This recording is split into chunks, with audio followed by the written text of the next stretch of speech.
Neither the corona pandemic nor the Brexit slowed down startup financing in Europe in 2020. On the contrary, the number and value of financing rounds reached record levels last year.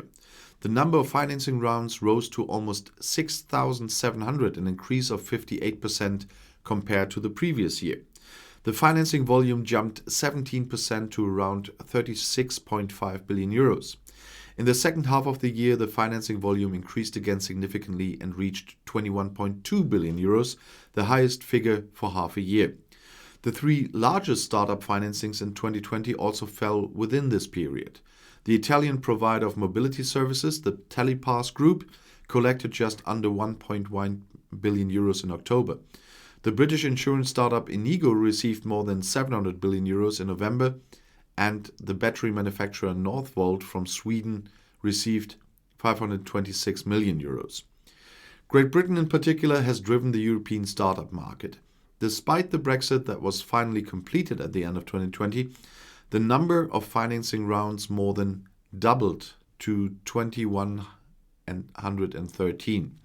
The financing volume also increased significantly by a quarter to 13.9 billion euros. Great Britain has thus further expanded its lead over the rest of Europe. In Germany, the financing volume even fell by 15% to 5.3 billion euros, while the number of financing rounds rose from 704 to 743. France, the third largest startup location in Europe, only counted 619 financing rounds in 2020 after 736 in the previous year.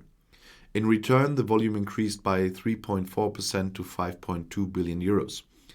This is shown by the startup barometer of the auditing and consulting company EY, that's Ernst & Young. The study is based on an analysis of investments in European startups. Companies that are not older than 10 years are rated as startups. In the corona crisis, numerous challenges for the economy have become even more obvious, such as the urgently needed digitization, the vulnerability of logistics chains, or the great importance of the security of IT networks, says Dr. Thomas Prüver, Partner Strategy and Transactions at EY and responsible for technology transactions. Many startups have the right solutions ready for this that made them attractive to investors. He assumes that the high level of dynamism will remain in the market in 2021. Numerous young companies have convincing stories to tell that are often about social megatrends. Digitization, climate and environmental protection, or health, for example. Since numerous investors are looking for investment opportunities and see potential in the startups, we are expecting another strong financial year. The startups in Great Britain, which is traditionally more risk-taking, with many young companies that are strongly capital market oriented, would have benefited most from the development, he emphasizes. Great Britain has been at the forefront of European startup financing for years. The investors there are highly professionalized.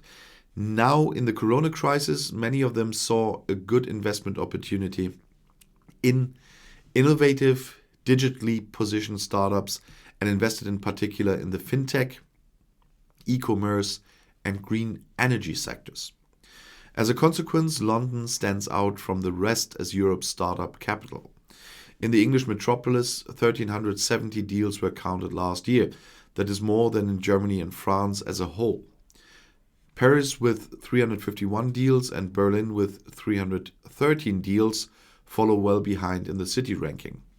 In addition to Berlin, Munich was the second German city to make it into the top 10 in 6th place. London has also benefited from the fact that the British startup scene is generally much better internationalized than the German one, for example. And Pröver said, even Brexit has not changed the fact that many foreign investors are looking more closely to Great Britain than to other European countries. The English language certainly also contributes to this. But in Great Britain, an ecosystem of startups, incubators and donors has also formed that is consistently committed to internationalization. As an international financial metropolis, London is a good springboard for this. Of the 15 most important European startup locations in terms of number of financing rounds, only 2, Paris and Stockholm, recorded declines in the number of financings. Last year, we saw a clear trend towards more investment across Europe, from which smaller locations such as Copenhagen, Vienna, and Tallinn have also benefited, where the number of financing rounds has more than doubled. This is a very encouraging signal for startups, but also for these regions, which are doing a lot to increase their competitiveness and attractiveness for startups.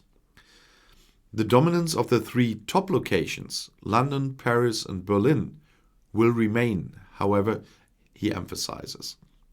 It is still easier for a Berlin startup to get fresh money and qualified employees and to increase its own level of awareness than for startups in more remote areas. Of the 5 largest startup investments in Germany in 2020, 4 went to companies in Berlin. And if you want to stay informed, please subscribe to my channel. Auf Wiedersehen.